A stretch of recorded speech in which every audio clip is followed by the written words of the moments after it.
তো এখন আমরা ডোমেইন ট্রান্সফারের জন্য যে অপেক্ষা করতেছিলাম যে আমাদের এটা কি ট্রান্সফারের জন্য অ্যাভেলেবেল হয়েছে কিনা। তো আমরা দেখতেছি এখানে আমাদের কনফার্ম বাটন আইসা পড়ছে। তো এখন আমরা কি করব, এই কনফার্ম ডোমেইনে দেওয়ার পর আমাদের কাছে এখানে এই অথেন্টিকেশন কোডটা চাইতেছে। তো এখন অথেন্টিকেশন কোডটা আমরা এখান থেকে নিব, এই যে ডোমেইন সিক্রেট কি, এখন এটা নিব, নেওয়ার পর এখানে কপি করে আমরা এটা পেস্ট করে দিব। এখন এটা কিন্তু নিয়ে নিছে। এখন যদি কনফার্মটা আমরা করি, কনফার্মটা করার পর কিন্তু আমাদের ডোমেইনটা ট্রান্সফার হয়ে যাবে। তারপর আমাদের ক্লাউডফ্লাওয়ার থেকে একটা পেমেন্ট কাটবে। তো এইখানে সব ইনফরমেশন দেওয়া আছে। এখন যদি তার কার্ড অ্যাড করা থাকে, কার্ড অ্যাড করা আছে, এখন আমরা এখান থেকে পেমেন্ট করে দিব, কনফার্ম পেমেন্ট।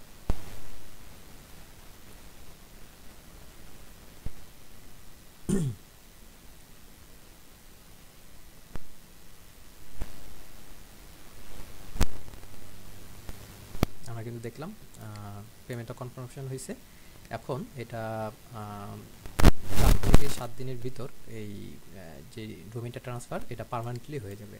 এখন যদি আমরা আমাদের ডোমেইন লিস্টের ভিতর যাই, যাওয়ার পর এটা দেখব পেন্ডিং ট্রান্সফার। সো এটা আমরা মাঝে মাঝে 2-3 দিন পর দেখব এটা ট্রান্সফার হয়ে গেছে। আমাদের কিন্তু একটা ইমেল আসবে, ইমেলের ভিতর তখন আমাদের সেটা অ্যাপ্রুভ দিতে বলবে যে আপনি কি ডোমেইনটা ট্রান্সফারের জন্য আপনি রিকোয়েস্ট করছিলেন। তারপর ওটা নিচে একটা লিঙ্ক দেওয়া থাকবে, সেটাতে ক্লিক করতে বলবে।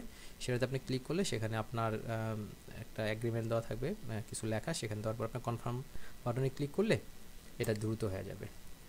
তো এই ভিডিওটা ছিল এই পর্যন্তই। আসসালামু আলাইকুম রহমতুল্লাহ।